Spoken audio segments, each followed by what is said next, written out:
всемогутний, який одрадив нас з води і Духа Святого до вічного життя, нехай щодро благословить гэтых вірних своїх, каб яны заўсёды і ўсюды утваралі живую єдність з усім народом Божим.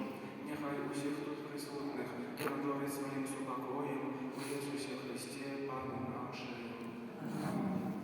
Нехай благословить